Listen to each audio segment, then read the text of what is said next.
Avec Hippocast, je vous propose de vous plonger dans la vie d'un ou d'une étudiante en médecine, pharmacie, dentaire ou sage-femme, et plus particulièrement de sa première année.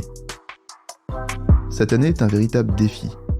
Du jour au lendemain, il va falloir apprendre à travailler, à s'organiser, à avoir confiance en soi et réussir. Seulement un étudiant sur 5 passera en deuxième année. Il faut être le meilleur, ne pas perdre de temps. Qu'est-ce qui fait qu'on réussit ? Pour répondre à cette question, j'invite des étudiants et des étudiantes afin de percer leur mystère. Bonne écoute. Bonjour à tous, aujourd'hui je reçois Luc. Bonjour Luc. Bonjour. Donc Luc, c'est un vieux parce qu'il a fait sa PACES en 2019 à la Sorbonne. C'est ça, exactement. Ça va, Ça va, je l'ai très bien vécu. Et maintenant, 4e année de médecine. Trop bien. Et ben on va parler de tout ça, on va parler de cette première année. Voir quel était le Luc à cette période, comment t'as un peu, comme un guerrier combattu pour réussir brillamment le concours, parce que je crois que t'as fini dans le top 50. Ouais, 24e. 24e. Sur 1800, ouais. Ouais, 24 sur 1800. Plutôt fier. Bah ouais, c'est vraiment cool parce que à l'époque, il y avait pas d'ALAS, on est d'accord. Non. Donc c'était tout le monde dans la même arène. Bah c'était la dernière année où on a pu faire ça, la dernière année de PACES où il y avait ni redoublement, ni tellement de LAS, donc c'était tout le monde à égalité et il fallait réussir le concours. Ouais, toi t'es primant, on est d'accord ? Ouais, primant. Oh, ok. Pourquoi avoir choisi déjà la Sorbonne ? C'était quoi tes motivations ? Bon, moi, du coup, vu que j'étais pas sur Paris, j'avais 3 choix à l'époque. C'était soit Descartes, soit Sorbonne, soit Diderot. Et puis, moi, je suis plus proche en termes d'habitation de Diderot, mais j'avais étudié un peu les différentes matières que la Sorbonne faisait en PACES, etc. Et j'avais trouvé que la balance entre les maths, la physique et le par cœur était pas mal à la Sorbonne. Donc j'avais choisi la Sorbonne et puis j'avais ma meilleure amie qui faisait également médecine qui avait déjà choisi la Sorbonne. Donc je me suis dit que ça serait pas mal de me lancer dans cette aventure avec elle. Ouais. Et puis on verra, ça nous a réussi normalement. Ouais, trop cool. Voilà. Et pourquoi tu voulais faire médecine ? Ça date de quand ? C'est quoi tes motivations ? Médecine, ça date de très très longtemps. Ça fait depuis que j'ai 7 ans. Donc ça commence à faire des années.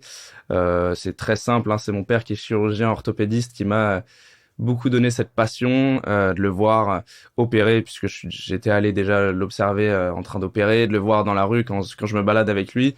On va toujours croiser un de ses patients qui va lui dire « Mais merci docteur, vous m'avez changé la vie. » Et donc quand t'es enfant et que tu vois ça te donne envie de faire médecine. Et lui, il est très passionné par ça, donc il m'a refilé cette passion. Et c'était ton héros. Toujours. Voilà, c'est ça. Et ta maman ? Ma maman, aucun rapport avec médecine, mais bon, elle m'a toujours soutenu, elle m'a énormément aidé en première année, donc les deux ont joué un rôle énorme. Ouais, trop bien. T'as des frères et sœurs ? Aucun, fils unique. Ok, ça marche. Donc, en fait, tu te destinais donc à la médecine depuis tout petit. Est-ce que quand tu bossais, genre lycée, terminale, quand tu étais en terminale, tu étais en mode genre je bosse bien pour déjà me préparer pour la médecine parce qu'on sait que c'est les meilleurs, ouais. Ouais, carrément. Ouais. D'ailleurs, quand je suis rentré en début de terminale, j'ai fait une petite phase un peu anxieuse. Je me suis dit putain, c'est ma dernière année où je vais pouvoir profiter de la vie. Après, je serai en médecine, je vais pas pouvoir profiter. Bon, ce qui est au final un peu faux, mais donc je me suis mis à bosser assez bien en terminale. Dans le but de bien valider mon lycée, d'avoir un bon bac et de partir avec des bonnes bases pour la médecine, ouais. Terminale pour toi, ça a été quand même, à part cette petite phase anxieuse, tu bossais quoi, 2 heures, une à 2 heures par jour ? C'est compliqué de te dire ça, je dirais quand même, 1 à 2 heures en dehors des cours par jour, ouais. Okay. En fonction des différents contrôles, tout ça. Oui, évidemment, voilà. Évidemment. Et au bac, t'avais combien ? Au bac, je me suis mis à bosser 2 semaines avant, à fond, à temps plein, 8h, 20h, comme en médecine, quoi. Et j'ai réussi à valider avec 16,7 sur 20, donc j'étais vraiment content. Waouh, c'est bien. Pourtant, j'ai eu une petite mésaventure pendant le bac à cause de mon chat qui m'a emmené à l'hosto, une infection, tout ça qui a fait que c'était compliqué. Mais qu'est-ce qui t'a fait ? Il t'a agressé ? Et non, il s'est blessé très grave et pour le sauver, j'ai essayé de le sauver. Enfin, je l'ai sauvé, sauf qu'il avait tellement mal qu'il m'a planté ses crocs dans le poignet et ça s'est surinfecté. J'ai dû finir à l'hôpital, antibio, etc. Antibio. Et les antibio, j'étais sur une très grosse dose, donc ça m'a défoncé le ventre. Donc en bac de maths, j'ai perdu 1h30. Je vais épargner les détails, mais j'avais très très mal au ventre. Donc c'était un peu un bac compliqué, mais ça s'est bien passé au final. Bon dédicace à ton chat, comment il s'appelle ? Tofu. Voilà, c'est ça. Bon Tofu, si tu nous écoutes, voilà, j'espère qu'il t'agresse un peu moins maintenant. Il m'agresse moins maintenant. Bon, ok.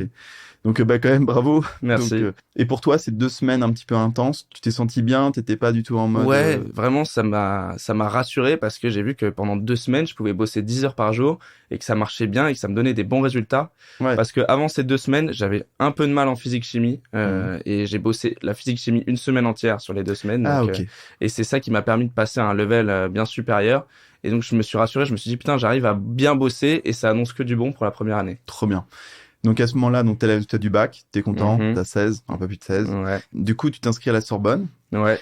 Et est-ce qu'à quel moment tu savais que t'allais prendre une prépa et si oui, laquelle comment ça s'est fait? Bah ça, j'ai pas mal réfléchi à l'avance. J'avais aussi ma meilleure amie qui était peut-être un peu plus renseignée que moi et qui m'a dit ouais, il y a une prépa, Medisup, ça aide beaucoup puisque elle avait déjà fait une prépa en terminale. Elle a fait la terminale santé de Medisup.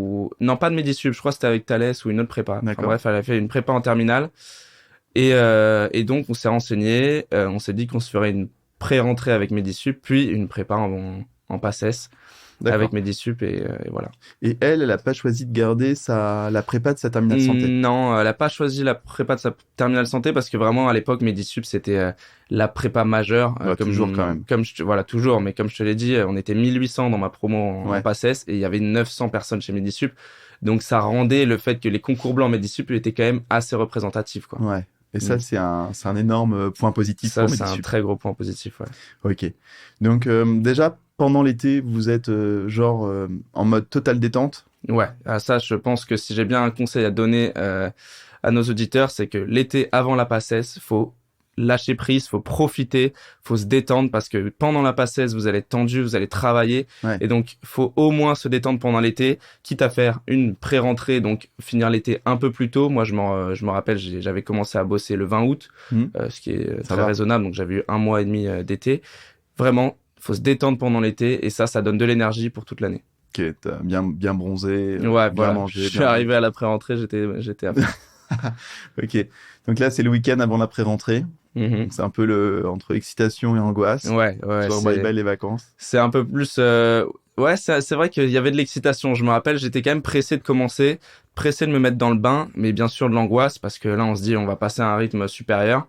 Mais j'étais plus excité qu'angoissé à l'époque. Ouais. D'accord. Ouais. Comment ça se passe la pré-rentrée à Medisup? La pré-rentrée, écoute, c'est donc les cours toute la journée et puis tu finis à 18h, tu rentres et tu rebosses chez toi, quoi. Ouais. Et moi, t'es déjà dès la pré-rentrée, puisque à la fin de la pré-rentrée, t'as un concours blanc, t'es déjà dans le bain, dans le concours, dans la compétition. Ouais. Ça n'a pas commencé, t'es déjà en mode gladiateur. Non, ouais, c'est ça. Et moi, j'aime beaucoup la compétition, donc ça m'a pas mal plu. Je m'y suis direct mis à fond dès la pré-rentrée, à bosser jusqu'à 22h. Ok. Donc je m'étais mis à fond pour le concours de pré-rentrée en tout cas, et j'ai fini avec un bon classement. Je me rappelle à peu près 30e sur 400, un truc comme ça, 300, je sais plus, entre 300 et 400, j'ai fini 30e, donc j'étais plutôt content de moi. T'as réussi à te mettre genre en mode warrior dès le début. Ouais. Et ça, je trouve que c'est une clé quand même de réussite. Ouais, je suis d'accord. Pas perdre 3-4 mois avant de comprendre, genre à la fin du S1, ah voilà, j'ai compris. Ça, je suis entièrement d'accord et ça, c'est compliqué parce que si t'as pas assez de détermination, ça va être difficile de se mettre à fond dès le début. D'ailleurs, ce que je conseille pour ceux qui ont du mal à se mettre à fond, c'est de augmenter graduellement leur charge de travail. Mais si t'as les capacités, faut essayer de se mettre peut-être pas à 100%, mais au moins à 70% dès le début, quoi. D'accord. Ok. Ensuite arrivent les cours à la fac. À l'époque, je sais pas s'il y avait le Moodle, le portail numérique. Ouais, il y avait le Moodle, ouais. Ça marchait bien. C'est vrai que moi, vu que j'avais la prépa Medisup, j'ai vraiment pas du tout aucune matière. J'ai regardé les cours de la fac. J'ai participé à un concours blanc du tutorat, mais c'est tout. Après, j'étais vraiment à fond avec ma prépa. Ouais. Et ça m'a beaucoup aidé. Est-ce que oui, donc t'as jamais vu un prof, tu sais même pas où était la fac. La fac, je savais où elle était quand même, mais j'ai pas vu un seul prof dans la fac, aucun. Okay. C'est moi les profs que je voyais, c'était ceux de Medisup. Ouais. Ok, donc tu travaillais sur leurs fiches. Je travaillais sur leurs fiches qui étaient très bien faites. Moi, je suis pas un vendu de Medisup, mais ils m'ont beaucoup aidé. Ils touchent 50% à toute vente Medisup. Non, ils m'ont beaucoup aidé, même si c'est très très cher. Donc en fait, ils m'ont aidé parce que j'ai payé le prix. Mais en tout cas, je pense que je dois une grande partie de mon année à la qualité des cours de cette prépa. Donc, comment ça se passe en fait de travailler avec une prépa? C'est-à-dire que comment ça se passe? Comment ça se passe de travailler à une prépa? C'est que tu as des fiches préparées sur tous les cours. En fait, tous les cours, au lieu d'écouter 2 heures de cours, de noter les cours, de réapprendre sur tes notes, là, tu as des gens qui vont, des deuxième années de médecine, qui vont aller au cours, les écouter, faire des fiches qui sont synthétisées, qui sont bien faites. Et toi, on te distribue les cours fichés et tu n'as plus qu'à les apprendre. Et elles sont très bien faites, les fiches. Donc ça, c'est pour les cours à par cœur et pour tous les cours en général. Tu as des fiches que tu vas apprendre. Et en plus, tu as des cours pour les matières à réflexion, pour les maths, pour la physique, avec des profs qui sont vraiment bons. En plus de ça, pour les matières où il y a du calcul, tout ça, dans ma fac, on avait le droit aux calculatrices pendant le concours. D'accord. Donc, ils nous filaient des programmes qui permettaient de t'aider à résoudre les calculs, les problèmes, et des programmes qui étaient juste extraordinaires. Franchement, je pense que sans les programmes, c'était beaucoup plus difficile, les biostatistiques. Donc voilà, t'avais des fiches à apprendre par cœur, t'avais des cours qui étaient très bien faits et des programmes sur la calculette qui t'aidaient beaucoup. Donc, c'est bien. Donc c'est une grande aide, mais c'est très cher. Ouais, non mais toutes les prépas sont assez chères. C'est un investissement, on va dire. Ouais. Est-ce que les fiches sont compréhensibles? C'est-à-dire que, ok, c'est bien fait, mais quand tu lis ta fiche, t'as la compréhension nécessaire pour retenir ou t'as pas besoin de tout comprendre pour retenir? Ouais, alors ça c'est un point important en médecine, c'est que les gens pensent qu'on peut tout apprendre par cœur sans comprendre. Non, c'est impossible. Il faut comprendre tous tes cours, il faut essayer de chercher à les comprendre, à comprendre le fond, parce que si tu les comprends pas, tu peux pas retenir une phrase par cœur si tu comprends pas un seul mot. Donc les fiches étaient assez bien faites pour qu'on les comprenne. Après, il fallait aussi des fois faire une plastie cérébrale, parce que forcément c'est des matières nouvelles. Mais oui, il faut comprendre pour apprendre, ça c'est sûr. Donc, t'essayais de comprendre par toi-même, et est-ce que des fois t'avais d'autres supports, je sais pas moi, YouTube Non, franchement, j'avais pas trop de mal à comprendre ce que j'apprenais, donc je travaillais vraiment par moi-même. Et puis sinon, vu que je travaillais avec deux amis, on essayait de s'expliquer qu'on avait un peu de mal. Très bien. Je pense qu'on va creuser un peu le côté team. Ouais. Que tu as eu et qui t'a peut-être boosté à mort et à tenir pendant tout ce un ce point temps-là. très important. Ouais. Mais avant, je voudrais savoir un peu qui était le Luc. Est-ce que t'étais célibataire à l'époque? Ouais, célibataire. En fait, je m'étais mis en couple en terminale, sauf que j'avais déjà mis les bases, et que en première année de médecine, c'était terminé. Donc forcément. Terminé, c'est pas la pause. Mais moi j'étais première année de médecine célibataire. Je mets toute mon énergie, toutes mes heures dans la médecine. T'étais moine, quoi. Voilà. Célibataire. J'étais pas moine, mais voilà. Donc au final, ça s'est pas bien passé, puisque forcément, si t'es en couple et que tu mets une date limite, ça va pas bien se passer. Donc c'est en CDD. Voilà, c'est en CDD, c'est ça. Donc ouais, première année de médecine célibataire, et puis. Là, t'as pas attendu. Ouais, voilà, c'est ça. C'est ça. Aïe. Mais non, mais ça m'arrangeait, moi. Hein. Je pouvais donner tout mon temps à mes cours, donc. D'accord, tu t'es pas dit que ça pouvait être un soutien en disant on va y arriver, on s'aime. Non, parce que elle était. Je me rappelle, on avait commencé la première année ensemble, mais ça avait pas pu se passer parce qu'elle était en terminale, moi j'étais en première année de médecine, donc t'as un rythme qui est tellement différent, et moi je pouvais pas lui répondre, je bossais toute ma journée en mode avion, donc c'est juste pas possible. Ok, ça marche, je comprends.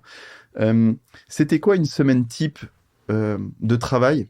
On va dire qu'on est à peu près octobre, tu vois, début octobre. On n'est pas vraiment dans le rush des révisions, mais t'as déjà un petit mois et demi de rodage. Moi, ce que j'ai fait, en tout cas au premier semestre, c'est que je suis monté graduellement en termes d'heures de travail, et je bossais tous les jours à la BU, à la bibliothèque, avec mes deux amis, donc tous les jours avec mes deux amis. Du lundi au vendredi, je faisais quelque chose comme en octobre, je faisais 9h-20h, avec 1 heure de pause déj le midi, sinon aucune pause.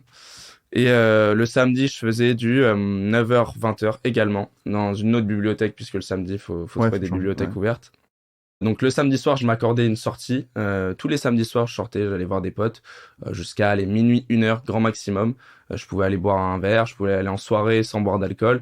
Mais il faut quand même continuer à voir ses amis en première année de médecine, c'est essentiel. Ok. Le dimanche matin, je m'accordais une pause, parce qu'il faut s'accorder une pause, une matinée, voilà, chaque dimanche matin. Et le dimanche après, je bossais chez moi. Et aussi, point très important de mon année, c'est que j'ai continué le sport. Chaque semaine, j'allais 3 fois à la salle de sport par semaine. Ouais. Okay. Donc c'était le soir? C'était le soir, 21h30, 22h30. Voilà. Donc c'est pas non plus énorme. Non. La salle est à côté de chez toi? Ouais, elle était en bas de chez moi. Ouais. Ok. Donc c'était essentiel pour moi pour garder un peu de confiance en moi, parce que ton corps, à force d'être assis 10 heures par jour, il se modifie. Ouais. Et puis ça libère, ça fait vraiment beaucoup de bien la salle de sport, même faire du sport en général. ça fait du bien et ça aide énormément à dormir pour libérer l'anxiété et puis à être en forme, quoi. Ok, mais tu faisais déjà 3 séances par semaine à l'époque? Je faisais même plus, ouais, je faisais 4 séances. Et t'as commencé à quel âge? J'ai commencé tôt, j'ai commencé la musculation en 3e seconde parce que j'avais vraiment un corps de lâche à l'époque et j'avais besoin de confiance en moi, donc j'avais commencé la musculation et puis j'avais continué et voilà. Ok. En première année, c'était nécessaire pour moi de continuer le sport et ça m'a beaucoup aidé, mais beaucoup. Ouais. Ouais. Bon, c'est vrai qu'on l'a pas dit, mais je pense que tout le monde connaît. Tu t'appelles Dr Pinelli dans le métaverse. Ouais, c'est ça, sur TikTok. Et t'as fait des vidéos assez impressionnantes dans lesquelles on voit ton corps changer avec le regard que t'as sur toi-même, sur ton corps, mais aussi le regard des autres, tout ça. Ouais, bien un truc sûr. un peu compète. Est-ce que ça vient de là finalement? Il y a ce truc de je peux changer, je peux modifier, et c'est visible en vrai. Je pense vraiment que moi, la musculation et le sport en général, c'est ça qui m'a donné cet esprit de compétition et de combativité. C'est ça où j'ai réussi à me modifier, à me transformer. J'ai vu le regard des autres se transformer au fur et à mesure de ma transformation et ça m'a boosté dans tous les aspects de ma vie depuis. Ouais. C'est ça qui m'a donné envie de me battre. Je pense vraiment que c'est la musculation. Et c'est d'ailleurs grâce à un youtubeur très connu, Thibaut InShape, beaucoup connaîtront. C'est lui qui m'a boosté et ça m'a changé ma vie. Parce que ça m'a donné cette combativité qui m'a permis de réussir en médecine. Bon, c'est la première fois que j'entends Thibaut InShape a changé ma vie. Ouais, c'est vrai, c'est incroyable. Ouais. J'ai déjà vu des vidéos de lui, ouais. Bah, il faut le dire, hein. Il faut le dire, faut pas avoir honte, hein. Non, mais carrément, je suis d'accord. Bon, moi, je fais pas trop de muscu, et ça se voit. Bon, ça va, je pense. Ah, merci. T'es quand même bien entretenu, on va dire. Ouais, merci. C'est naturel. Non, mais je faisais beaucoup, le mec qui va parler de lui, je faisais beaucoup de sport et je sais que je faisais de la boxe. Ouais. Et je sais que j'adorais ça, quoi. Et je courais 3 fois par semaine, je faisais 2 cours de boxe anglaise, je faisais 2 sessions de boxe thaï. Ouais. Et j'étais en mode, genre, je me construis un mental et un corps avec différentes approches pour un objectif. Mais être bien dans son corps, ça aide énormément pour être bien dans sa tête et donc pour bien bosser. Parce que ce qui est très important en première année de médecine, c'est d'être bien dans sa tête. Ouais. Si tu commences à faire une dépression, c'est terminé. C'est chaud. Terminé. Et c'est marrant parce qu'il y a beaucoup j'ai fait plusieurs interviews comme ça et je me suis aperçu qu'il y en a beaucoup qui soit arrêté leur passion, que ce soit de la musique ou le sport, carrément. ou qui baissait, qui diminuait drastiquement la quantité accordée et ça pouvait être genre ils s'accordaient, soit ils arrêtaient, soit ils se laissaient une demi-heure par semaine. Ouais, et ça c'est très dommage. Ouais. Ça c'est vraiment. Après s'ils ont réussi malgré ça, bravo à eux. Ils ont réussi, bravo à eux. Moi, ce que je conseille, en tout cas, pour la plus grande majorité, parce que toi, tu prends l'exemple de ceux qui ont réussi, mais il y en a plein qui ne réussissent pas parce qu'ils arrêtent leur passion et ils sont mal dans leur tête. Exactement. Donc, en première année de médecine, faut continuer à faire ce qu'on aime. Ouais. En dehors. Je pense que c'est pas l'heure que tu t'enlèves par semaine ou les 2-3 heures que ça va tout changer. Voilà, faut pas faire 7 heures de sport par semaine, mais 3 heures, voire 4 heures même de ta passion, de sport, ce que tu veux. C'est essentiel pour être bien dans sa tête et parce qu'en fait, le premier facteur d'échec en médecine, c'est la démotivation. C'est j'arrive plus à bosser. En fait, je suis démotivé et donc être bien dans sa tête grâce à sa passion, ça va permettre de réussir.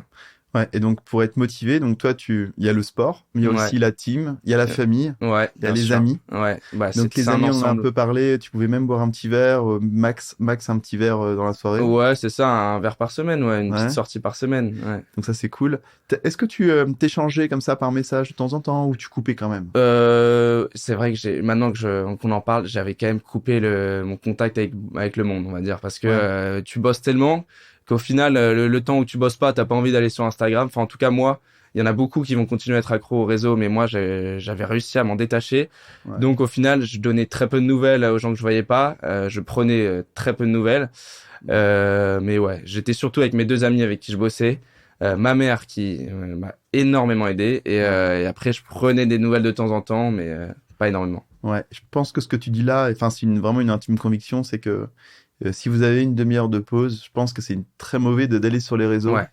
Parce que vous êtes seul. Il y a un truc un mal-être comme ça qui va s'installer petit à petit, puis on devient accro finalement à ça. Ouais, carrément. Alors que t'es mieux d'aller courir, t'es mieux d'aller écouter de la musique, t'es mieux d'aller appeler ta copine, un copain, n'importe, plutôt que ça. Ouais, clairement. Mais ça, c'est très important. Mais en fait, c'est un effort au final de pas aller sur les réseaux, parce que le réseau, c'est la facilité. C'est voilà, j'ai rien à faire, et là tu vas sur ton téléphone et tu perds du temps, et là tu peux perdre des heures. Moi, je me rappelle en première année. Moi, j'ai une grosse addiction que j'ai eue pendant tout le collège et le lycée et que j'ai réussi à m'en débarrasser, c'était les jeux vidéo. Ouais. Je me rappelle au début du 2e semestre, là où c'est dur à s'y remettre, je passais des heures sur mon tel à jouer aux jeux vidéo. Tu joues à quoi? Je jouais à Brawl Stars, un jeu sur le téléphone. Et parce que c'est la facilité. Tu commences, tu te dis je me fais une partie, et au final tu finis par jouer 2 heures. Et c'est comme Tu es aspiré par le temps. voilà, c'est comme les réseaux. Et donc au final, faut vraiment faire l'effort de pas toucher son téléphone, de plutôt aller sortir dehors, se libérer, faire d'autres choses. Mais le téléphone, c'est vraiment, je pense, le facteur numéro 1 de non-réussite. Ouais. Ouais, analyser vos temps d'écran par semaine, ça peut être intéressant. Ouais. Bah, il y en a qui font des mesures drastiques, qui disent, voilà, je mets mon iPhone de côté et je m'achète un téléphone où je peux juste appeler les gens. Pourquoi pas. Les quelques-uns que j'ai vu faire ça, ils ont pas tenu, parce que ça sert à rien de se couper totalement du monde, juste pour pouvoir passer des appels sur un Alcatel. Non, c'est pas possible. Mais il faut essayer de se restreindre. Moi, j'avais une application qu'on utilisait avec mes amis qui s'appelle Forest, il me semble. Ah oui, c'est ça. Je pense que tu connais peut-être. Ouais. Et en fait, pour expliquer aux auditeurs, tu plantes un arbre, tu peux le planter de 1/2 heure à 3 heures.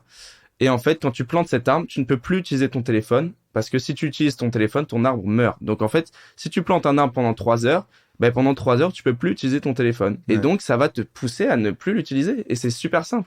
Et franchement, ça m'a énormément aidé en passesse, quoi. C'est trop marrant, ce genre d'application. Enfin, les mecs qui ont créé ça. Bah, carrément, ça permet de s'aider à se concentrer, quoi. Ouais. Donc, ok. Donc, pas de truc un peu, enfin, pas de réseau. Ou très peu, ouais. Pas de j'attends une réponse de quelqu'un, donc en fait on n'arrive pas bien à bosser puisqu'on lance la soirée de samedi machin, enfin qui ramène quoi. Non. Donc ça c'est cool. La famille. Ouais. Et après on attaquera la team P1. Ouais. Okay, ça, ouais. Donc la famille, tu parles beaucoup de ta mère, ton père était un peu plus éloigné. Mon père habite à Marseille, donc forcément si je fais ma passe sur il a Paris. La Timone. Non, il est pas à la Timone, il est dans un autre hôpital à Sainte-Marguerite. D'accord. Mais oui, j'ai des parents séparés et donc forcément j'ai passé toute mon année avec ma mère. Ok. Normalement, je descends en lycée, je descendais un week-end sur 2 à Marseille. Maintenant, je descends un week-end par mois, mais en PACES, je suis descendu, je crois, 2 fois dans l'année. Ouais, tu peux pas trop. Parce qu'au final, t'as pas trop le temps de prendre le train, tout ça. Il est monté quelques fois à Paris, mais c'est vrai que lors de sa première année, c'est quand même ma mère qui a été là.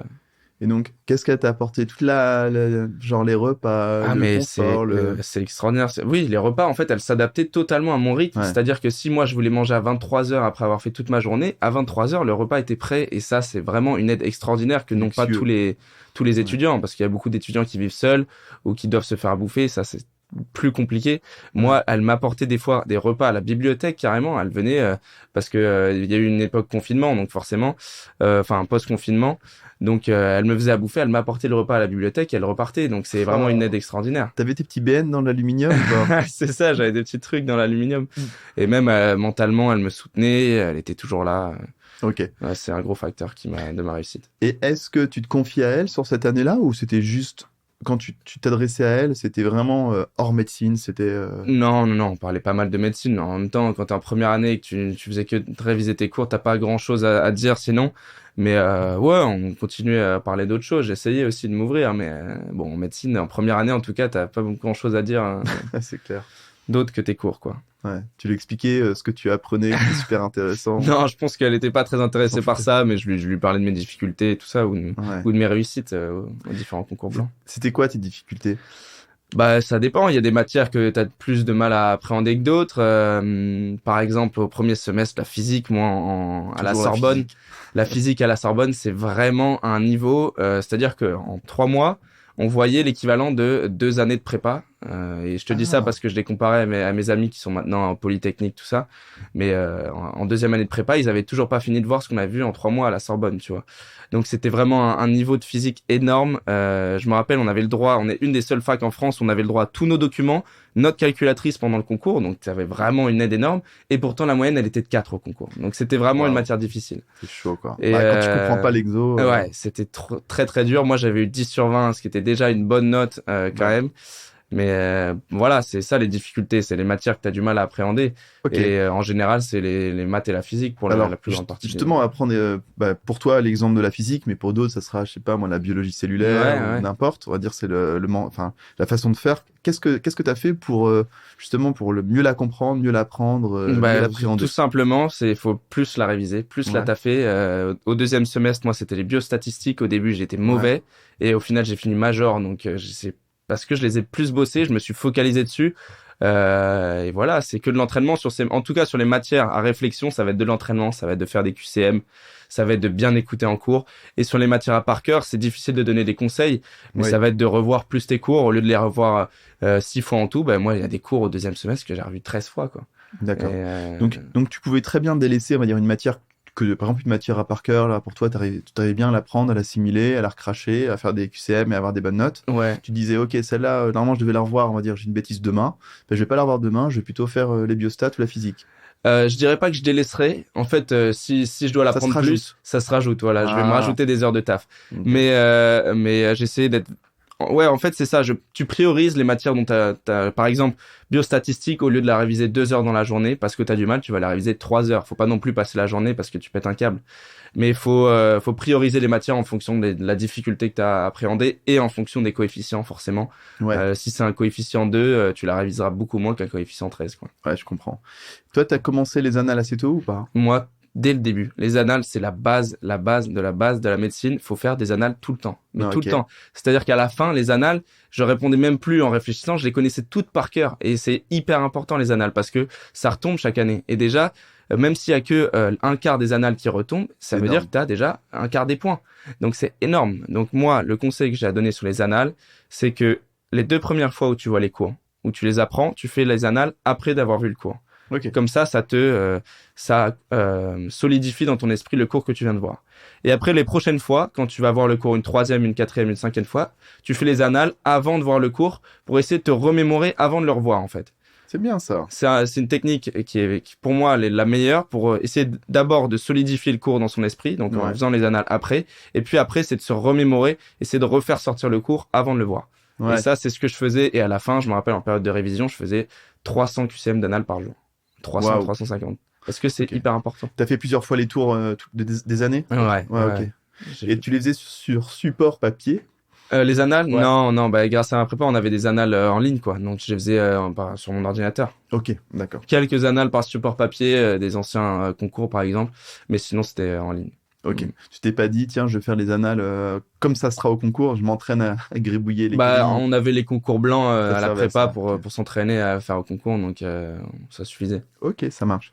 Quand tu dis revoir la première fois, deuxième fois, troisième fois, quatrième fois, est-ce que tu avais une séquence de révision temporelle? Est-ce que tu as adapté la méthode DJ? Est-ce que tu as bidouillé un peu? Totalement, je m'étais créé une méthode. D'ailleurs, je voulais faire un TikTok là-dessus, mais ça demande beaucoup de temps d'expliquer une méthode de révision. Ah, vas-y, on a tout mais le temps. Je vais vous l'expliquer, parfait. Donc, c'était une méthode DJ adaptée que j'avais créée moi-même en fonction des jours, qui se déroulait sur 2 semaines. Donc, tu commençais à avoir ton cours J0, donc on va dire lundi. Tu le revoyais J1, donc mardi. J4, donc vendredi, il me semble. Et tu le revoyais une fois le vendredi de la semaine d'après. Okay. Ce qui faisait qu'en 2 semaines, tu avais vu ton cours 4 fois. Et ça, 4 fois déjà, ça suffit pas mal pour qu'il soit ancré, en tout cas en grande partie dans ta tête. Okay. Après, ça n'empêche pas qu'il faudra le revoir en période de révision plus tard. Mais en tout cas, tu le revoyais 4 fois en 2 semaines. Et donc, si je vois un cours lundi, mardi, ça me laisse la possibilité de voir un autre cours mercredi, jeudi, tu vois, puisque... Donc, c'est comme ça que tu t'intercales. Et en 2 semaines, tu as vu tous tes cours, enfin, tous les cours que tu voulais voir, 4 fois. Et déjà, ça ancrait pas mal. C'est pas mal. Et ce que je faisais, c'est que j'avais un mur entier où j'avais listé tous les cours. Tous les cours étaient listés. Et à chaque fois que je voyais un cours, je mettais une barre avec la date où je l'avais vu. Ça, c'est kiffant. Et ça, c'est kiffant déjà parce que t'es hyper organisé. T'as pris des photos un peu de ce mur? Je dois avoir des photos de ce mur, ouais. Je pense que je dois avoir des photos de ce mur. Ça serait trop cool. Et donc, tu voyais quand t'étais la dernière fois que t'avais vu ce cours. Et c'est hyper important parce que si tu vois que ce cours, tu l'as pas vu depuis 1 mois et demi, tu te dis, putain, là, faut que je le révise, tu vois. Ouais. Et donc, au final, je voyais, celui-là, je l'ai vu 5 fois, celui-là, je l'ai vu 7 fois. Donc, je vais plutôt voir celui que j'ai vu 5 fois. Et à la fin, tout s'égalisait. Et ça te permettait de voir les cours de la même manière et bien sûr en accent sur les cours où tu as le plus de difficultés, tu vois. Ouais. Donc à la fin du premier semestre, je dirais il y a les cours que je trouvais faciles, que j'avais bien assimilés, je les avais vus 6 fois, et les cours où j'avais eu du mal, je les avais vus 10 fois, tu vois. Parce qu'ils sont plus difficiles. Mais donc j'avais cette méthode des J adaptée, J0, J1, J4, J12 il me semble, et en plus je notais à chaque fois que je voyais un cours sur mon mur. Ok. en sachant que ça peut être J0, J1, J3, J7, J14, enfin après, peu importe. Quand Chacun s'adapte. Exactement. Chacun s'adapte à son Y a type pas de mémoire. stress. Ça, Voilà. c'est sûr. Ça, c'est sûr. Et si vous voyez que vous avez un moment, un jour donné, vous avez le J3 et le J7 et puis le J14 dans votre cours et puis que vous n'allez pas vous en sortir, Ouais. est-ce que des fois tu disais, bon, bah celui-là, ça va être un J15? Ouais, bien peux le sûr, tu décaler. t'adaptes, bien Voilà. sûr. Bah, c'est pas un jour près. Non, mais ça peut rassurer. Parce Ça, que c'est vrai, parce qu'il y en a qui veulent être trop carrés là-dessus. Non, il faut s'adapter, bien entendu. Mais c'est vrai que ça me demandait une demi-heure tous les dimanches soirs de faire mon planning. Ouais. Parce que c'est hyper important d'avoir, enfin, pour moi, en tout cas, il y en a qui arrivent à très bien réussir leur première année sans planning. Mais pour moi, en tout cas, c'était important de réussir avec un planning. Ouais, pour moi, enfin, ce que je comprends de ceux qui arrivent sans planning, c'est qu'ils le font de manière, de dire, Involontaire. Ouais, bien sûr. Enfin, bien sûr. intuitive. En fait, ils vont faire des séries, enfin, ils vont faire des passages de cours, finalement. Ouais, je suis d'accord. Et au final, ils les auront vus 10 fois ou 6 fois, comme toi. Ouais, je suis d'accord. Mais moins contrôlés, quoi. Mais pour les personnes anxieuses ou qui ont besoin d'une méthode de travail, c'est vraiment bien de se faire un planning, d'y passer au moins une demi-heure tous les dimanches. Tu planifies soit ta prochaine semaine, soit tes 2 prochaines semaines. Et au moins, tu sais ce que tu vas faire et ça va s'enchaîner super bien. Et à la fin de la semaine, tu seras super content d'avoir réussi ton planning, quoi. Tu planifies sur quoi? À part sur ton mur? Papier. J'avais acheté un grand calendrier. Ouais. Un grand calendrier où chaque jour je planifiais mon cours. Je disais lundi, je vois UE2, cours 7, UE3, cours 8. Ouais. Et donc lundi, j'avais 5 cours, 6 cours. Hop, je savais très bien. Je les prenais dans mon sac et je partais avec ces cours-là. Ok, très bien. Voilà. Et tu bossais... Ah non, tu bossais pas dans ta chambre. Le soir, tu bossais un peu ou pas? Le soir, non. À part en période de révision où je dirais hors période de révision. Donc je dirais septembre-octobre, je bossais que à la bibliothèque. Je m'arrêtais à 20h. Et après, novembre-décembre, là, je commence à bosser le soir. Je continue jusqu'à 23h. Ouais, voilà. Ok, ça marche. Mais après, il y en a qui sont bien plus efficaces chez eux le soir. Moi, je sais que ma copine actuelle, elle travaille mieux le soir. Donc, elle bosse chez elle le soir. Moi, j'avais besoin de me détendre, j'avais besoin de dormir. Donc, je bossais pas le soir. Ou j'allais à la salle, comme je t'ai dit. Ah, ok, ça marche. Ouais. Donc, en fait, tu as une séparation entre ton lieu de vie et ton lieu de travail. Ça, c'était au premier semestre, puisqu'au deuxième semestre, il y a eu le confinement, il y a le Covid. Le fameux confinement. Ouais, où là j'ai passé des mois entiers dans ma chambre, manger, dormir, travailler. Ouais. Donc là, il y avait aucune séparation de mon lieu de travail, ce qui était un peu plus compliqué. Et après, je te raconterai aussi les difficultés que j'ai eues. Au S2 ouais, puisque je suis tombé malade. C'était un poisson qui t'a attaqué? Non, là, j'ai chopé la mononucléose au S2. Donc là, c'était très compliqué. Tu vas nous raconter comment tu l'as chopé? Ouais, comment je l'ai chopé? Écoute, c'est pas compliqué. La mononucléose, on sait que ça se refile par la salive. Ouais. Donc la maladie du baiser, ça s'appelle. Donc qu'est-ce qui s'est passé pendant tes révisions? Donc en février, on m'avait proposé une soirée. Moi, je sortais donc tous les samedis soirs, comme j'avais dit, je sortais jusqu'à minuit 1h. Je m'étais dit bon, je vais aller à cette soirée. Il faut que je me détende, c'est bien. Je vais à la soirée, je me fais draguer par une fille. Bon, ok, elle m'embrasse, etc. Alors, j'ai pas le seum, hein, mais vraiment, c'était les pires bisous de ma vie. C'était vraiment atroce comment elle m'embrassait. et puis le confinement arrive une semaine après. Non, c'était atroce. Et le confinement arrive une semaine après, et en fait, la période d'incubation de la mononucléose, elle est très longue, c'est 4 à 6 semaines. Donc, je suis confiné dans ma chambre depuis 3-4 semaines. J'ai vu personne à part ma mère. Et là, bam. Les symptômes arrivent. Et je me dis, mais qu'est-ce que c'est que ça? Je commence à avoir une énorme angine, une fatigue, mais énorme. J'avais du mal à me lever de mon lit. Une angine avec c'était des ganglions énormes. C'était atroce. Et donc, je vois un médecin, etc. Je fais d'abord une cure d'antibiotiques. On trouve pas ce que j'ai.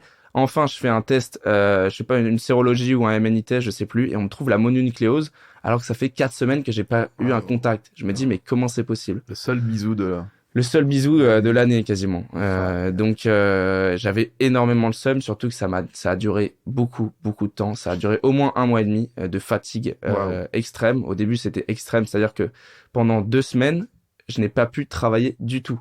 Mais du tout, c'est-à-dire que normalement je m'accordais 1 heure de pause maximum de pause déjeuner. Pendant 2 semaines là, au S2, je ne pouvais pas travailler tellement j'étais fatigué, je dormais à longueur de journée. Et ça a été rude physiquement, mais surtout mentalement, ça a été vraiment atroce. C'est là où au 2e semestre, j'ai commencé à descendre mentalement, vraiment. J'ai commencé à faire des crises de panique. En plus, je venais de perdre un proche, donc tout s'est ajouté. De base, ma première année, je la vivais super bien, je bossais bien, tout se passait bien. Là, je perds un proche, on commence le confinement, je suis enfermé chez moi, j'ai la mononucléose qui me met à terre. Je me dis, là, j'ai perdu 2 semaines. Tout le monde a bossé pendant 2 semaines, je suis mort, je vais rater médecine. Et donc, super dur, je commence à faire des crises de panique toujours dans les mêmes conditions.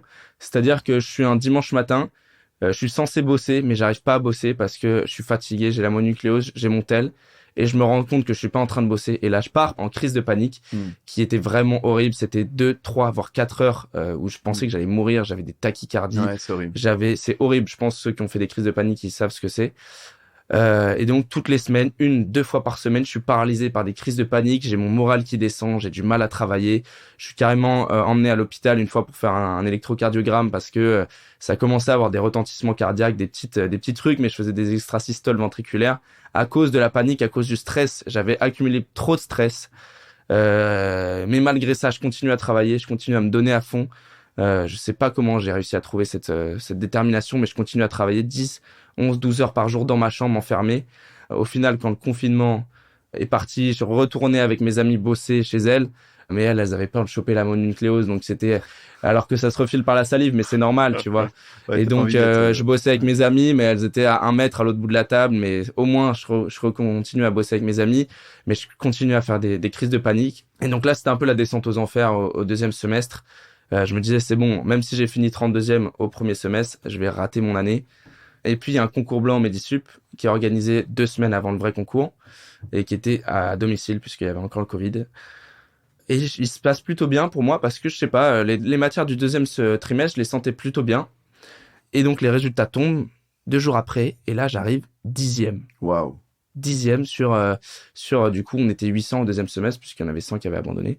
J'arrive 10e sur 800 et là, je commence à me dire, putain, c'est possible. Même si j'ai eu tous ces événements, même si j'ai eu tout ça, les matières du deuxième trimestre, c'était des matières que j'aimais beaucoup, que j'avais pas de difficulté à apprendre, que j'avais beaucoup travaillé. Et en fait, je me suis rendu compte que c'était possible. Donc, j'ai commencé à remonter, même si je continuais les 2 semaines avant le concours. J'ai fait 1 ou 2 crises de panique. J'ai commencé à remonter la pente et à me sentir un peu plus prêt pour le concours du deuxième semestre. Ah ouais, d'accord. Donc, c'était vraiment une belle descente quand Ouais. même et une belle remontée. Ouais, c'est ça. Ouais. Donc, pendant 2 semaines, t'étais out. Ouais. Et après, t'as commencé à rebosser très vite. Enfin, t'as mis très peu de temps après ces 2 semaines à refaire 10 heures par jour. Bah, je faisais 10 heures par jour, mais comme j'étais fatigué, j'étais malade parce que ça durait 1 mois et demi, comme je t'ai dit, c'était compliqué d'être à fond, quoi. Ouais. C'était 10 heures qui valaient en fait 6-7 heures. Ouais. Mais en fait, ce dont je me rendais pas compte, c'est que donc à cause du confinement, notre concours, au lieu de se passer début mai, il se passait fin juin. Donc tu rajoutes 2 mois dans l'enfer de la passe, tu vois, dans la passesse. Donc en fait, tout le monde, même s'ils étaient pas malades, ils avaient diminué leur rythme de travail. Tout le monde était mal mentalement, en fait, de travailler chez soi. Et ça, je m'en rendais pas compte. Moi, j'étais malade. Je me disais, tout le monde est à fond. Mais en fait, non, tout le monde a un peu lâché prise. Après, je me suis fait des amis, là, depuis. Ils me racontaient, bah ouais, moi, je me suis remis aux jeux vidéo. J'ai diminué le nombre d'heures de travail parce que, bah, c'était exceptionnel. C'était le confinement. C'était chacun travaillait chez soi. Ouais. Et donc, au final, même si moi, j'avais été malade, ça m'avait apporté beaucoup de retard, mais pas autant que je ne le pensais. Ouais. Finalement, entre guillemets, le Covid c'est peut-être une bonne chose pour tout. Enfin, pas pour tout. Enfin... Moi, ça m'a sauvé parce que, en fait, la semaine où le concours devait être initialement, je pouvais pas sortir de mon lit. J'étais totalement malade. Et donc, en fait, le Covid m'a sauvé puisqu'il a décalé le concours à 2 mois plus tard, ce qui m'a permis de remonter la pente de la maladie, tu vois. Donc, les complotistes vont peut-être aller enquêter voilà, sur cette piste-là. C'est moi qui ai donné le Covid. Mais t'as bien fait parce que finalement, t'as cartonné le deuxième semestre. Et j'ai même gagné des places. T'as gagné des places, tu vois. Parce que c'était mes matières, profite quoi. le crime. Bon, on n'en dira pas plus. Alors là, du coup, t'es arrivé carrément à la fin. Ouais, bon, après, on va pouvoir reprendre avant. On va faire un flashback, on va repartir en arrière. Et moi, j'aimerais bien discuter avec toi de la team avec qui t'as bossé. Raconte-moi qui c'était, comment ça se passe, quelles étaient vos relations, avec qui s'est incrusté dans la team, et comment ça s'est passé. Tiens, j'étais en train de soulever des points. Écoute, donc dans cette team, il y avait de base ma meilleure amie Thaïs, qui est toujours ma meilleure amie depuis la 3e, qui est brillante, qui a toujours été brillante, qui a réussi le lycée. On s'est dit, celle-là, elle va réussir médecine. Donc on a commencé l'année ensemble. Et il y a une 3e fille qui s'est intégrée, que je connaissais un peu, qui était un peu ma pote, mais qui n'était pas ma meilleure amie à l'époque, Elena, qui, elle, n'avait jamais bossé. Au lycée, elle avait, 11 de moyenne. Elle a pas bossé le bac. Tous ses profs lui disaient, écoute, t'es sûr de vouloir faire médecine? Je sais pas si c'est la meilleure idée. Voilà, elle avait jamais vraiment bossé. Et donc, elle a commencé à s'incruster dans mon groupe avec Thaïs. Moi, au début, j'étais un peu réticent. Je me disais, elle va pas nous tirer vers le bas, quoi. Elle va pas nous tirer vers le bas. Et puis, donc, on commence médecine ensemble, tous les 3. Elle, Elena, Donc on a notre pré-rentrée avec un concours de pré-rentrée. Moi j'arrive 30e, Thaïs elle arrive pareil, 20e je crois. Et Elena arrive top 10, elle mais des dernières. Voilà, top 10 des dernières, il faut le dire, elle est arrivée 390 sur 400, tu vois. Ok. Et donc là on commence l'année, Thaïs et moi on est déjà à fond, on est déjà dans le truc. Et Elena elle est mal, elle a jamais travaillé, elle a des mauvais résultats, elle arrive pas à bosser. Et là on lui dit, si tu veux réussir, tu viens avec nous et tu t'adaptes à nous et tu fais comme nous. Donc on la prend un peu sous notre aile avec Thaïs. Et donc Elena, elle va se mettre à bosser avec nous à la bibliothèque, dans le même rythme, 8h, 20h tous les jours. Elle fait de moins en moins de pauses comme nous. Elle bosse à fond et elle se découvre des capacités, quoi. Parce qu'elle avait jamais essayé de bosser. Et là, on la prend, on lui donne des conseils. Et au final, elle devient très forte très rapidement puisqu'elle prend un rythme, le même rythme que moi et Thaïs. Et moi, j'aimais beaucoup mon rôle parce que c'était les deux, elles font 1m58, c'est des petites filles, tu vois. Et j'aimais bien mon rôle de leur donner de la détermination, tu vois. J'essayais de les coacher, j'essayais de les faire rire, j'essayais de donner de la bonne humeur dans ce groupe. Et vraiment, on passait notre vie ensemble du lundi au samedi. On était ensemble à la bibliothèque, on mangeait ensemble. C'était vraiment un esprit de groupe qui nous poussait vers le haut. Et donc cette Elena qui de base partait avec tous les arguments pour rater, eh ben elle a monté la pente, elle s'est trouvé des capacités et on a passé donc le concours de première année ensemble. Elena qui était pas dans notre fac, elle était à Diderot et avec Thaïs on était à la Sorbonne, mais ça n'empêche qu'on était tous en médecine. Et puis avec Thaïs, extraordinaire, j'arrive 32e sur 1800, elle arrive 34e. Wow. Et donc on avait tellement bossé ensemble qu'on arrive on arrive à une place d'écart, tu vois. Et Elena, qui elle partait avec, dernière, quoi. Dernière, elle arrive 110e sur 1600 à Diderot. Wow. Ce qui est une perte extraordinaire. Et tout le monde, personne n'y croyait au début. Tout le monde se disait, mais Elena, putain, elle va rater, etc. Et là, elle arrive 110e sur 1600 et tout le monde reste bouche bée, quoi. En fait, elle a recablé son cerveau. Ouais. Enfin, ouais, câblé. Elle s'est trouvé des capacités, quoi. En fait, tout le monde a des capacités, mais tout le monde ne les utilise pas, quoi. Ouais. Faut juste se mettre et c'est pour ça que j'utilise cet exemple, puisque il y a des gens qui croient pas en eux parce qu'ils ont pas des bonnes notes au lycée, mais faut juste vous trouver un rythme de travail où vous trouvez des potes qui réussiront à vous donner de la détermination et c'est ça qui va vous permettre de réussir. Ouais. Faut de la détermination et puis de l'investissement, quoi. Ouais. Mais si ça vient pas de toi-même, il faut que ça vienne de quelqu'un qui puisse te la donner. Voilà. Ouais. Oh, et ça, elle a une chance de. Ça, c'était un sacré exemple parce que elle s'est battue et elle a vraiment réussi, quoi. Est-ce que, avec le recul, est-ce que d'avoir une jeune fille comme ça qui partait de loin et que vous avez boosté, est-ce que finalement ça vous a servi aussi? Bien sûr, ça nous a servi parce que moi c'était même si c'est mon ami et que c'était un peu aussi notre poulain, tu vois. On était là, on voulait qu'elle réussisse avec nous, on voulait réussir tous les trois, tu vois.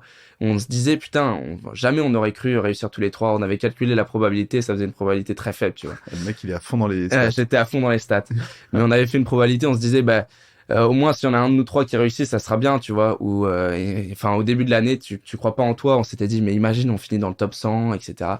Et puis au final, on avait vraiment envie de réussir tous les trois ensemble. Donc au final, j'avais limite plus envie que les deux réussissent parce que j'étais tellement proche d'elles que j'avais tellement envie de les voir réussir qu'on s'impliquait à fond dans ce groupe. Et c'était une ambiance extraordinaire pour bosser et pour apprendre parce que c'est un esprit de groupe qui te pousse vers le haut, quoi. Et donc pour travailler en groupe, selon toi, faut donc travailler au même endroit parce que sinon c'est un peu difficile. C'est mieux, ça c'est sûr. Virtuellement, t'y crois? Virtuellement, oui, je pense que c'est possible. Tu peux travailler en Zoom sur Mac, quoi. Franchement, si chacun reste chez soi, c'est possible, ouais. Franchement, j'y crois. Est-ce que les moments les plus importants du groupe, est-ce que c'est le moment où tu travailles, où tu vois les autres travailler? Donc tu sais que si tu fais une pause, t'es un peu genre ok, c'est pas bien parce que là, devant eux en fait, devant elles, je montre un peu un truc, enfin je trahis quoi, je trahis le groupe. Et donc il y a ça. Et est-ce que ce qui est important, c'est que pendant les pauses, tu vois, pendant l'heure du midi. Là, vous déconnez, vous parlez de plein de trucs. C'est vraiment. T'as soulevé les 2 points les plus importants. C'est ça. C'est que nous, dans notre groupe, au début, Elena, elle faisait plus de pauses parce qu'elle était fumeuse, elle allait fumer une clope. Et puis au final, je lui ai dit, Elena, tu nous suis, on arrête de prendre des pauses. Nous, on arrête de prendre des pauses à part le midi. Et donc au final, on se voyait. Et tu sais, quand t'as une baisse de motivation, que t'arrives plus à bosser, tu vois les deux qui bossent à côté et qui sont à fond. Et paf, tu te remets direct dans ton cours, tu te remets à fond. Et c'est ça, c'est un cercle qui va te pousser. Tu vois les autres bosser, tu bosses, et ça te pousse à bosser encore plus, tu vois. Yes. Et pareil, comme t'as dit pendant les pauses, pouvoir se détendre, pouvoir rigoler, pouvoir parler, ça aide énormément et c'est ce qui nous a permis de réussir, quoi. Ah, c'est beau. Et ouais, donc virtuellement, je sais pas du coup pour la déconne, ça doit être plus Ça dur peut être d'avoir plus compliqué, ça c'est sûr, mais en tout cas, c'est déjà mieux que rien, je pense. Non, déjà il y a une facette sur deux qui est là, quoi. Voilà, c'est C'est ça. pas mal. Ah, c'est une belle histoire en tout cas. Ouais, c'est vraiment une belle histoire et je suis super fier qu'on ait réussi tous les trois. Et surtout pour Elena qui partait de loin, je pense que, et elle l'a vu, même moi je l'ai vu, mais à la fin de l'année de médecine où on avait tous les trois réussi, le regard des gens, il a tellement changé. C'est-à-dire qu'Elena, qui dans l'esprit de tout le monde était un peu la fille bébête, un peu conne, qui a jamais bossé, qui se faisait prendre de haut, à la fin de la première année, elle se faisait bien plus respecter parce qu'elle avait réussi, quoi. Elle était arrivée 110e sur 1600 quand même. Et on a vu le regard des autres changer et ça nous a apporté beaucoup de réconfort. Ah, c'est trop bien. Ouais. Vous arrivez à vous voir encore Ouais. Thaïs, je la vois, vu qu'elle est dans ma fac, je la vois souvent. On continue de bosser ensemble, c'est un bonheur. Elle sort avec un de mes meilleurs amis. Donc c'est un bonheur. Et Elena, vu qu'elle est à Diderot, je la vois un peu moins, mais on essaie quand même de se voir. D'accord, ok. Est-ce que tu as des choses que tu voudrais aborder? Parce que je pense que de par on a fait un bon tour. Ouais. Je pense que de par tes activités, on va dire, visibles sur les réseaux, tu dois avoir beaucoup de questions. Ouais. Il y a sûrement des choses qu'on n'a pas abordées là, genre quelle spécialité il faut au lycée ou des trucs Ouais, comme ça, on peut aborder ça. Ouais. Est-ce qu'il y a des questions qui reviennent le plus souvent et que tu voudrais aborder Ouais, là? bah l'aspect du lycée, ça c'est une question qui revient tout le temps. Quelle spécialité il faut prendre au lycée? Déjà, faut savoir que c'est pas la spécialité que tu vas prendre au lycée qui va changer toute ta vie, ça c'est sûr et certain. Moi, ce que je conseille en tout cas, mais en fait, il faut s'adapter au programme de ta fac. Si ta fac en première année, elle est spécialisée surtout dans la physique, bah tu prends une spé physique au lycée. Ce que je conseille essentiellement et ce qui est le plus utile pour moi en première année de médecine, ça va être les maths et la physique, parce que c'est ça qui est le plus difficile. Et tu vas, si t'as jamais vraiment bossé les maths et que t'arrives en première année et là t'as des maths niveau prépa, tu vas pas y arriver ou ça va être très très dur. Donc en tout cas au lycée, prendre spé maths ou spé physique, c'est pas la spé SVT qui va vraiment t'aider. Moi j'avais pris spé SVT, j'avais eu 20 au bac, coef 8, ça m'avait donné un très bon bac, mais en première année ça a rien changé. Donc conseil spé physique, spé maths. D'accord, bah, ça c'est noté. Après, j'ai d'autres questions qui reviennent assez souvent, qui me demandent comment tu fais pour être toujours aussi déterminé, à avoir une meuf, à faire du sport, à faire les réseaux, à travailler. Faut savoir que moi, ce que je montre sur les réseaux, c'est que les aspects positifs de ma vie. Je vais pas montrer quand je suis en dépression, quand je suis en crise de panique. Donc, tout le monde pense que je suis parfait, je suis toujours déter, que je me donne toujours à fond, etc. Ça, c'est l'image que je veux donner sur les réseaux parce que j'ai pas envie de donner des images de détresse aux gens, mais tout le monde, je suis comme tout le monde et faut arrêter de s'imaginer qu'il y a des gens parfaits qui arrivent à toujours être à 100%. Moi, en première année, comme j'ai dit tout à l'heure, j'ai fait des crises de panique, j'ai paniqué, j'ai été énormément dans le mal. Depuis, j'ai refait des épisodes anxieux. Là, je sors à peine des 2 derniers mois où j'ai fait des insomnies anxieuses qui étaient terribles, qui m'ont vraiment mis au fond. Et donc voilà, malgré ça, j'arrive à travailler, mais on est tous dans le même bateau, on a tous nos difficultés, notre anxiété, etc. Et voilà, c'est le message que je voulais faire passer, c'est qu'il y a personne qui est parfait, qui arrive à tout enchaîner facilement. Ouais, ok. Ouais, même les majors, ils ont leurs épisodes de difficulté. C'est sûr, c'est sûr. Non, le couple dans les études de médecine, est-ce que c'est une question qui revient? Ça revient des fois, ouais. En effet, ça revient des fois. Écoute, moi j'ai vu des gens qui avaient très bien réussi en couple. Et j'ai vu des gens qui ont cassé énormément aussi. Moi, je dirais que si ton couple, il est stable, il est fort en début de médecine, bah, reste en couple. Ça va te permettre de détendre. Ça, si ta copine ou ton copain va pouvoir te permettre peut-être de te pousser vers le haut, etc. Ouais. Mais après, si déjà ton couple, il est un peu dans le mal, faut pas continuer en première année. Mais moi, surtout au 2e semestre, je faisais des dates, le samedi soir justement quand je faisais des sorties, je faisais des dates. C'est bien toujours de voir des gens, de faire des rencontres, de se détendre, quoi. C'est bien, faut continuer, quoi. Ouais. Donc le couple, pourquoi pas. Ok, ouais. Ok. Il y a d'autres questions? D'autres questions qui reviennent, mais je pense qu'on a abordé le sport et les passions. Ça, c'est très important de continuer à faire des passions, de faire du sport. Le rythme de travail, on l'a abordé. Je pense que le minimum pour réussir, selon moi, c'est 9-10 heures par jour minimum, et s'accorder au moins, je pense, une demi-journée de repos dans la semaine. Donc le dimanche matin, le dimanche après-midi, tu fais ce que tu veux, tu te reposes, tu te changes les idées.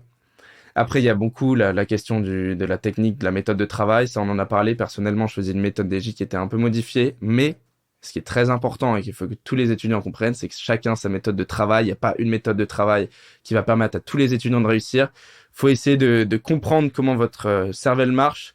Faut essayer de s'adapter. Faut essayer des nouvelles techniques. Si vous n'arrivez pas à trouver une méthode de travail, vous essayez une nouvelle méthode. Et voilà, faut s'adapter à ses propres capacités. Moi, ce que je faisais que beaucoup de gens font, c'est que par exemple, quand tu viens de manger, t'as souvent un coup de barre, t'es souvent fatigué. Ouais. Donc, après manger, faut pas faire une matière à par cœur, tu vas t'endormir sur ton cours. Donc, après manger, faites une matière, de la physique, des maths, ça, vous êtes productif et ça vous empêche d'avoir ce coup de barre du matin. Ouais. Donc, faut essayer, ça c'est très important en première année, d'identifier les moments de la journée où vous êtes le plus actif, le plus productif et de caler les matières les plus importantes sur ces créneaux de la journée. Par exemple, moi je me rappelle Elena, le matin, elle était très productive et donc pendant 4 heures le matin, elle faisait la matière qui avait le plus gros coef qui était la SSH à l'époque. Donc, faut identifier les moments où vous êtes le plus productif et caler les matières les plus importantes sur ces moments-là. Ouais, bon conseil. Ouais, c'est important, ça c'est important. Et la question de la méthode de travail, c'est une question que je me pose beaucoup. Parce qu'on dit adapter la méthode de travail, mais finalement, au final, il faut voir un certain nombre de fois les cours et de les connaître à la fin. Ouais. Dans la méthode de travail, c'est la façon, c'est quoi? C'est le rythme d'apprentissage, c'est la façon d'aborder un cours? Ouais, c'est quoi? Je pense que c'est assez vague dans l'esprit. C'est vrai, dans l'esprit des gens, en fait, la méthode de travail, ça va dépendre de la matière dont tu vois un cours. Est-ce que tu vas surligner? Ça, par contre, moi, je déconseille vraiment de surligner. Pour moi, ça sert à rien. Au début de la passage, j'avais commencé à surligner partout. Je me suis dit, mais ça sert à rien, en fait. Le surligner, il y en a qui arrivent, mais franchement, pour la plupart des étudiants, c'est juste surligner pour surligner. Ça ne te sert à rien. Ça te fait perdre du temps. Tu te demandes quel stabilo tu dois prendre. Franchement, je vous déconseille de surligner, hein, vraiment. À part quelques petites infos importantes, mais sinon, non. Non, mais ce qui varie entre les méthodes de travail, c'est comment tu vois ton cours, à quelle fréquence tu le revois, est-ce que tu fais des QCM avant ou après. Comme j'ai expliqué, moi, je préfère les faire après. Les 2 premières fois où tu vois les cours, tu fais les QCM après, et après les fois prochaines, tu fais les QCM avant. Donc voilà, c'est ça qui varie en fonction des méthodes de travail. En fait, ce qui est important pour bien apprendre tes cours, pour bien qu'ils restent dans ton esprit, c'est de les voir à une intervalle qui te permet de les ancrer dans ton esprit. Donc, de les voir 4 fois en 2 semaines, les 2 premières semaines, et après essayer de les voir tous les mois ou un truc comme ça. Mais faut jamais voir un cours une fois, pour le lire 3 fois la première fois et jamais le revoir, ça il va partir. Faut le voir à plusieurs intervalles et essayer de se rappeler à chaque fois, ça va ancrer des nouvelles informations. De manière rapprochée au début, c'est important. Pas une fois, et puis après 15 jours ou une deuxième fois, là, t'as le cours. Faut le voir de manière rapprochée au début, puis à des intervalles qui s'espacent, quoi. Ouais, ok.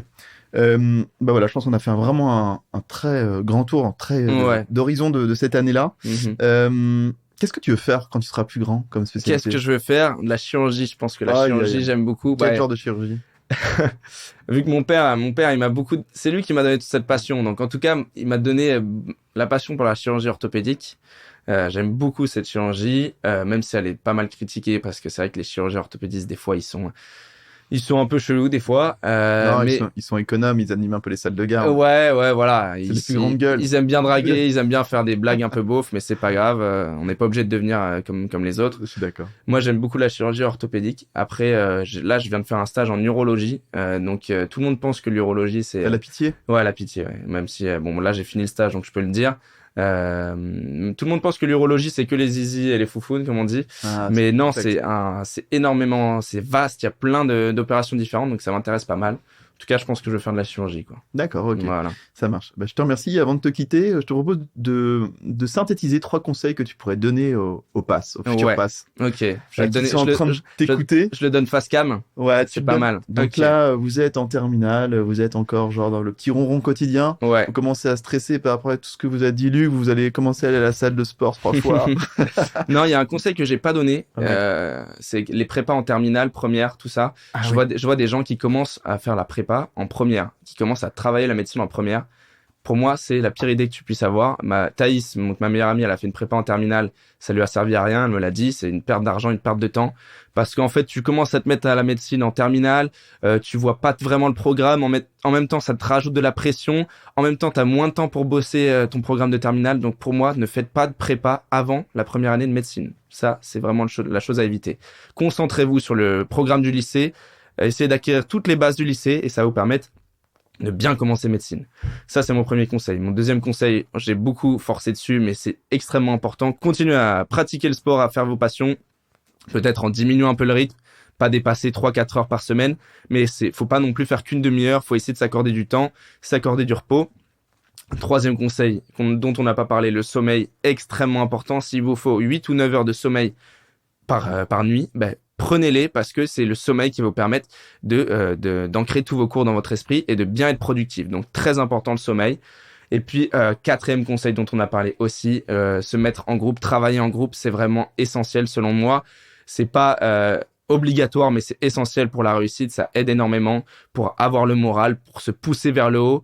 Ça va être l'élément principal qui vous permettra de réussir. Ok, c'est super clair. J'aime beaucoup le ton avec lequel tu dis les choses. Ouais, je trouve que c'est vraiment c'est la Thibaut InShape. Ouais, c'est ça, c'est la Thibaut InShape de médecine. Non, mais je trouve que c'est vachement bien, ça motive. Même moi, j'ai envie de m'inscrire en plan là et d'appliquer tes conseils et d'y aller. Ouais. Qu'est-ce qui se passe avant? Parce qu'avant, j'ai une dernière question. Qu'est-ce qui se passait? Parce que tu faisais pas de pause quand même. C'est pas commun, tu vois, de 9h. Ça te permet de finir plus tôt ta journée, ça c'est cool. Ouais. Mais genre, à un moment, tu te dis, waouh, je commence un peu ça fait 10 minutes que je suis en train de rêver. Putain, je me rends compte. Qu'est-ce qui se passe? En fait, des claques. Au fur et à mesure de la passe, mes capacités de travail, elles sont montées en flèche, mais vraiment de manière parabolique, quoi. Et c'était impressionnant parce qu'au début, et même maintenant, j'ai encore besoin, parce que là, je commence à me remettre beaucoup au travail.